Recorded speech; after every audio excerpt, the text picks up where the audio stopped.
Wazo, nisikilize. Kuna mambo mengine ambayo yakitokea kwenye maisha yako haupaswi kuomba ushauri kwa mtu.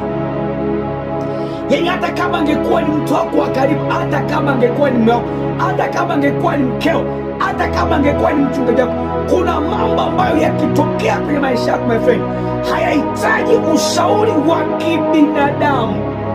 Ni kweli wakati mwingine Mungu huwa anazungumza kupitia watu, lakini kuna vitu ambavyo kwenye maisha vilikutokea vinakuhitaji umkaribie Mungu mwenyewe. Yaani Mungu ndiye awe mtu wa kwanza kukushauri namna gani ufanye. Kuna vitu vikikutokea kwenye maisha yako, ukitaka kila kitu uombe ushauri kwa mwanadamu, au ukitaka kila kitu ufanye maamuzi kwa akili yako, my friend, utapotea sana, utapotea.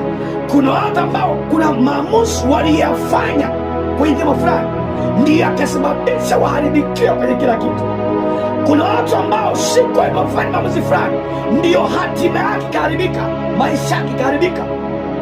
Kabla hujafanya maamuzi ya kwenda kumchumbia mwanamke huyo, my friend, nani wa kwanza kukupa ushauri? Nani wa kwanza kumwambia? Umemwona binti ukampenda, okay, nani wa kwanza kumwambia baada ya kumempenda?